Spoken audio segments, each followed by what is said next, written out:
आज के इस कार्यक्रम में जिन जन्म कुंडलियों का अध्ययन किया गया है, उन जन्म कुंडलियों से संबंधित जो प्रश्नों को इन जातकों के द्वारा पूछा गया है, वो प्रश्न गाहे बगाहे हम सभी लोगों के मन में उत्पन्न होते रहते हैं।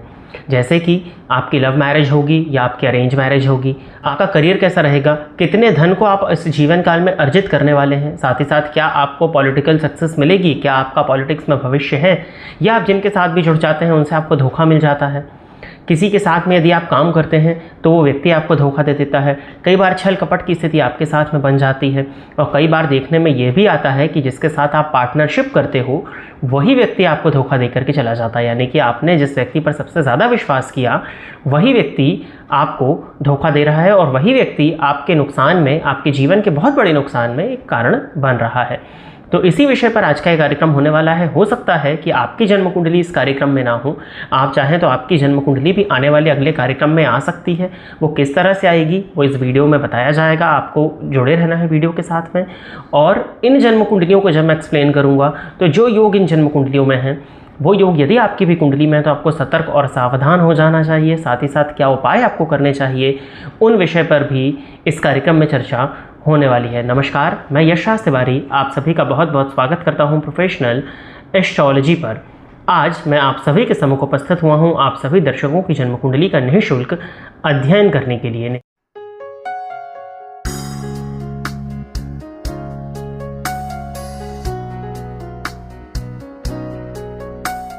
निःशुल्क जन्म कुंडली अध्ययन की सीरीज़ में आज तक 256 कार्यक्रम बन चुके हैं और इस सीरीज़ का जो आज का कार्यक्रम होने वाला है ये 257वें नंबर का कार्यक्रम होने वाला है। साथ ही साथ इस सीरीज़ में आज तक 1177 लोगों की जन्म कुंडलियों का अध्ययन निःशुल्क रूप से किया जा चुका है और आज के इस कार्यक्रम की जो पहली जन्म कुंडली होगी वो 1178वें नंबर की जन्म कुंडली होने वाली है। ये आप चाहते हैं कि अगली जन्म कुंडली आपकी हो और आपका भी निःशुल्क जन्म कुंडली का अध्ययन मेरे द्वारा ठीक इसी प्रकार से किया जाए जैसा कि इन लोगों का किया जा रहा है, तो आप इस वीडियो के कमेंट सेक्शन में जाकर के आप अपने नाम के साथ में अपनी बर्थ डिटेल्स, जैसे कि आप अपना नाम, date of birth, time of birth और प्लेस ऑफ बर्थ, ये चारों ही चीज़ें किसी भी एक स्पेसिफिक प्रश्न के साथ में इस वीडियो के कमेंट सेक्शन में दे दीजिए।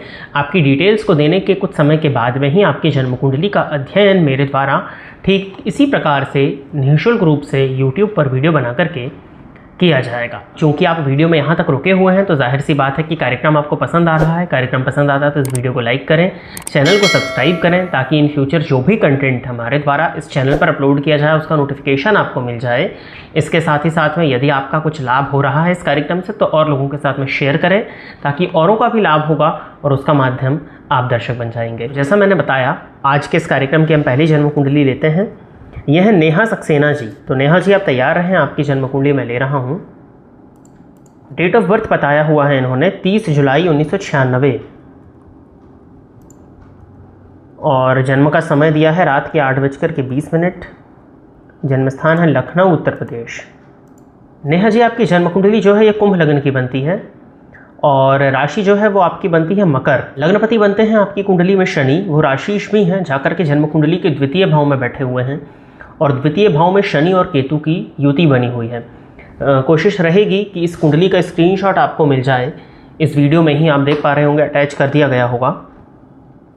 तो लग्नेश का द्वितीय भाव में जाना अच्छा माना जाता है, इसको धन के दृष्टिकोण से अच्छा माना जाता है। जातक धन अर्जन करता है, धन संचित भी करता है, परंतु ये शनि द्वितीय भाव में केतु के साथ है। तो द्वितीय भाव में शनि और केतु की युति का बन जाना और नवमांश में ये युति लाभ भाव में बन रही है, तो ये कहीं ना कहीं जातक के ऊपर श्रापित दोष का प्रभाव देखने में मिलने वाला है। प्रश्न इनका है, इन्होंने सिंपल सा क्वेश्चन किया है, मेरी लव मैरिज होगी या अरेंज मैरिज होगी। आपकी जन्म कुंडली के हिसाब से देखा जाए तो सप्तम भाव से विवाह का विचार होगा। सप्तम भाव के स्वामी जाकर के षष्ठ स्थान में बैठे हुए हैं और वो सूर्य बनते हैं। वैसे तो सूर्य को षष्ठ भाव में जाने का दोष नहीं लगता है, वर्ण सूर्य यहाँ पर कारक होते हैं, लेकिन सप्तमेश होकर के छठे घर में जाना, अपने से 12वें स्थान में जाना, ये दाम्पत्य जीवन के लिए बहुत ज़्यादा अच्छा नहीं माना जाएगा। आपके पंचम भाव में मंगल और शुक्र की युति बनी हुई है और पंचमपति बुध जाकर के सप्तम भाव में बैठ करके लग्न को देख रहे हैं और पंचम भाव पर और पंचमेश पर दोनों पर ही गुरु की दृष्टि पड़ रही है और शुक्र पर भी गुरु की दृष्टि पड़ रही है। फलतः कहीं ना कहीं आपकी जन्म कुंडली में लव मैरिज का योग है और आपका जब भी विवाह होगा आपका प्रेम विवाह होता हुआ ही दिखाई दे रहा है। रही बात विवाह कब होगा, कि जन्म कुंडली के हिसाब से अक्टूबर 2026 के बाद में आपके विवाह के योग प्रारंभ होंगे और मई 2027 से लेकर के फरवरी 2028 के बीच में आपका विवाह होता हुआ दिखाई दे रहा है, जो कि प्रेम विवाह होना चाहिए। और किसी भी तरह का उपाय यदि आप करना चाहें तो मैं आपको श्रापित दोष के कुछ उपायों को करने की सलाह दूंगा, जैसे कि यदि संभव हो तो आप त्रिपिंडी श्राद्ध करा लीजिए, अन्यथा आप हनुमान जी की आराधना करिए, अपने पितरों की आराधना करिए। इस उपाय को करने से जो प्रॉब्लम मुझे आपकी कुंडली में दिखती है उसमें कमी आ जानी चाहिए। आगे बढ़ते हैं। अगली जन्म कुंडली जो है ये है प्रदीप सिंह जी। तो प्रदीप जी आप तैयार रहें, आपकी जन्म कुंडली में ले रहा हूँ। डेट ऑफ बर्थ दिया हुआ है इन्होंने 16 जनवरी 1981,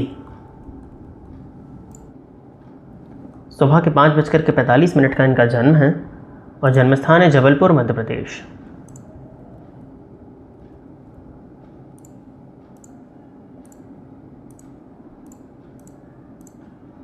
धनु लग्न की आपकी जन्म कुंडली बनती है, राशि आपकी वृषभ है और वर्तमान समय में आपको गुरु की ही महादशा चल रही है। लग्नपति गुरु बनते हैं जाकर के दशम भाव में बैठे हुए हैं, शनि के साथ में युति बनाते हुए आपके जीवन काल में चीज़ें विलंबित होंगी, परंतु कहीं ना कहीं आप कर्म पर विश्वास रख करके ही आगे बढ़ते हुए दिखाई दे रहे हैं। प्रश्न इन्होंने किया है कि क्या मुझे पॉलिटिक्स या सोशल फील्ड में सफलता मिल सकती है। देखिए आपकी जन्म कुंडली के हिसाब से यदि देखा जाए तो लग्नेश ही जाकर के दशम भाव में बैठे हुए हैं और दशम भाव से और चतुर्थ भाव से जनता का विचार किया जाता है। और यदि आपको पॉलिटिक्स में सफलता चाहिए तो जनता का सहयोग और समर्थन आपके पास में होना चाहिए। जब तक जनता का सहयोग और समर्थन आपके पास में नहीं होगा आपको पॉलिटिक्स में सफलता नहीं मिल सकती है। तो चतुर्थेश दशम भाव में बैठ करके चतुर्थ भाव को देख रहे हैं और दशमेश द्वितीय भाव में जाकर के बैठे हुए हैं, परंतु राहु की दृष्टि से दृष्ट हैं। देखिए आपकी कुंडली को जहाँ तक मैं देख पा रहा हूँ बिल्कुल आपको पॉलिटिक्स की फील्ड में सफलताएं मिल सकती हैं। आपको अपना दायरा, आपका अपना सर्कल बढ़ाने के लिए प्रयत्न करना चाहिए। लग्न में शुक्र की उपस्थिति इस बात को साफ प्रदर्शित करती है कि कहीं ना कहीं आपको पॉलिटिकल क्षेत्र में अच्छी सफलताएं मिलने वाली हैं और दशम भाव के मालिक से राहु का संबंध हो जाना भी इस बात को प्रदर्शित करता है कि आपको पॉलिटिक्स की फील्ड में सफलताएं मिल जाएंगी। और दशम भाव में गुरु होने के चलते सोशल फील्ड में भी आपको सफलताएं मिल सकती हैं, क्योंकि वहाँ पर शनि का साथ उनको मिल रहा है और नवमांश में भी दशम भाव में शनि है। तो आप आंख बंद करके इस फील्ड में आगे बढ़िए। अभी शुक्र की अंतर्दशा आपको चल रही है जो कि लग्नगत जा करके बैठे हुए हैं। कहीं ना कहीं शुक्र में ही आपका दायरा, आपका सोशल सर्कल मुझे बढ़ता हुआ दिखाई दे रहा है। नेटवर्किंग के माध्यम से भी आपको इस समय पर लाभ देखने में मिल रहा है। और गुरु में सूर्य का अंतर मार्च 2028 के बाद में प्रारंभ होगा, वहाँ पर आपको पॉलिटिकल क्षेत्र में काफ़ी अच्छी सफलताएं मिल जाएं, इस बात की पॉसिबिलिटीज़ बन रही हैं। उपाय के तौर पर आपको सूर्य भगवान की आराधना करना है, सूर्य को जल दिया करिए, आदित्य हृदय स्तोत्र का नित्य पाठ करिए, इन 2 उपायों को करिए। इन 2 उपायों को करना ही मुझे लगता है आपके लिए काफ़ी फेवरेबल होगा। आगे बढ़ते हैं। अगली जन्म कुंडली जो है यह है अजय पांडे जी। तो अजय जी आप तैयार रहें, आपकी जन्म कुंडली में ले रहा हूँ।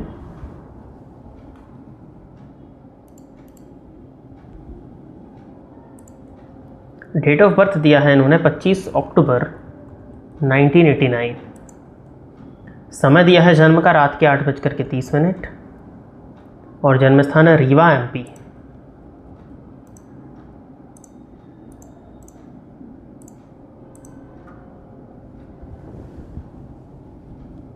वृषभ लग्न की आपकी जन्म कुंडली है, राशि आपकी सिंह बनती है और राहु की दशा में केतु का अंतर आपको भी चल रहा है। ये समय आपके लिए फेवरेबल नहीं है। राहु की महादशा में केतु का अंतर कहीं ना कहीं जातक के जीवन काल में मानसिक अशांति, भ्रम, स्वास्थ्य से संबंधित परेशानियां, धोखा और छलकपट की स्थिति को उत्पन्न कर देता है। और प्रश्न भी आपका वही है, मेरी लाइफ में बार बार दोस्तों और पार्टनर्स से धोखा मिलता है, क्या कुंडली में कोई ग्रह दोष है? जी बिल्कुल है। आपकी जन्म कुंडली में वर्तमान समय में जो दशा आपको चल रही है इस वजह से इस तरह की चीज़ें होती हैं। अब देखिए जन्म कुंडली में चतुर्थ भाव से छल कपट और धोखे का विचार किया जाता है। और छल कपट और धोखा आपको कौन देता है? वो व्यक्ति जो कि आपके दिल के बहुत करीब हो। तो कुछ ऐसे मित्र हमारे होते हैं जो कि बहुत घनिष्ठ होते हैं, जो कि हमारे दिल के करीब होते हैं, उनका विचार जन्म कुंडली के चतुर्थ भाव से किया जाता है। आपकी कुंडली में देखा जाए तो चतुर्थ भाव के मालिक सूर्य बनते हैं, जो कि छठे भाव में जाकर के नीच राशि में बैठे हुए हैं राहु के नक्षत्र में। तो चतुर्थेश का संबंध राहु से बन रहा है कहीं ना कहीं, और वो नीच राशि में भी है। इस वजह से राहु भी छलकपट प्रपंच का कारक है। तो मित्रों से धोखा मिलने की पॉसिबिलिटीज तो आपकी कुंडली बता ही रही है। इसके बाद में यदि देखते हैं तो केतु और मंगल के मध्य आपकी कुंडली का चतुर्थ भाव आ गया है, जो कि पापकर्तरी योग में हो गया है। और मित्रों के कारक के रूप में यदि हम बुध को देखते हैं तो बुध आपकी कुंडली के पंचम भाव में उच्च राशि में बैठे हैं, परंतु राहु की दृष्टि से दृष्ट है और नवमांश में भी राहु से युत है। तो कहीं ना कहीं ये ओवरऑल इस बात को ही प्रदर्शित कर रहा है कि चाहे मित्र हो, चाहे व्यापारिक पार्टनर हो, उनसे आपको धोखा मिलना ही है। और ऊपर से तो भी राहु की महादशा चल रही है। राहु की महादशा में जब आप किसी पर बहुत ज़्यादा विश्वास कर लेते हैं तो समय ठीक नहीं रहता है। फिर आपको स्वयं के ऊपर विश्वास करके जितना प्रकृति आपको दे रही है उसमें ही आपको संतुलन बना करके, संतोष रख करके आगे बढ़ना चाहिए। राहु की दशा में संतोष ही नहीं होता है, और जब संतोष नहीं होता तो कहीं ना कहीं राहु की महादशा आपको परेशान करने लग जाती है। और राहु की महादशा में केतु की अंतर्दशा तो कहीं से भी फेवरेबल नहीं मानी जाती। आपको स्पेशली मार्च 27 तक का वेट करना होगा। मार्च 2027 के बाद में आपका समय बदलेगा, वहाँ से स्थिति में मैं सुधार देख रहा हूँ। वो कुंडली में जो ग्रह दोष है जो आपने पूछे थे वो मैंने आपको बताए। अब इसका उपाय है कि बहुत ज़्यादा दूसरों पर विश्वास करने से बचना चाहिए। किसी दूसरे के कंधे पर बंदूक रख करके चलाने से आपको बचना चाहिए। यदि स्वयं का आप कुछ करना चाहते हो, क्योंकि लग्नपति आपके सप्तम भाव में बैठे हैं, तो आपको खुद के दम पर ही करना चाहिए। सेल्फ इंडिपेंडेंट बिजनेस आपको करना चाहिए। किसी भी कार्य की शुरुआत करें तो उसको बहुत गुप्त रख करके आपको करना चाहिए। बहुत ज़्यादा किसी पर यदि आप विश्वास करेंगे तो वहाँ से आपको धोखा ही देखने में मिलने वाला है, क्योंकि ये आपका प्रारब्ध है। तो इसको आपको स्वीकार करना होगा। और उपाय के तौर पर आपको अपने व्यक्तित्व को मजबूत करना चाहिए। सूर्य को जल दीजिए। सूर्य आपकी कुंडली में बेहद पीड़ित अवस्था में है, जिसके कारण पिता के साथ में संबंधों की खराबी, हृदयजन्य रोग आपकी कुंडली में दिखाई दे रहे हैं। तो ये कुछ परेशानियां आपको हो सकती हैं। तो सूर्य आराधना करिए, सूर्य भगवान को जल दिया करिए, नित्य आदित्य हृदय स्तोत्र का पाठ करिए। रविवार के दिन जो सूर्य भगवान को आप जल देते हैं उसमें 7 गेहूं के दाने और गुड़ डाल करके यदि आप सूर्य भगवान को अर्पित करते हैं तो इससे भी आपके सूर्य से संबंधित जो दोष हैं उसमें कुछ हद तक कमी आ जानी चाहिए। तो प्रिय दर्शकों, इतनी ही जन्म कुंडलियों का अध्ययन करना था। हो सकता है कुछ योग जो मैंने इसमें बताए हैं वो आपकी जन्म कुंडली में भी आपको देखने में मिले हों। जो उपाय बताए हैं बेसिक हैं, आप भी उनको कर सकते हैं और इन दुर्योगों से छुटकारा पा सकते हैं। अपनी भी कुंडली का अध्ययन आप निःशुल्क रूप से कराना चाहते हैं, प्रोसेस मैंने शुरू में बताया। अपनी कंप्लीट बर्थ डिटेल्स, नाम, date of birth, time of birth और प्लेस ऑफ बर्थ, चारों ही चीज़ें एक स्पेसिफिक प्रश्न के साथ में इस वीडियो के कमेंट सेक्शन में दे दीजिए। आने वाले कार्यक्रमों में आपकी कुंडली का भी चयन किया जाएगा।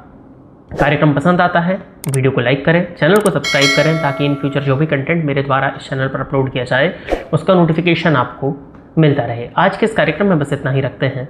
नमस्कार।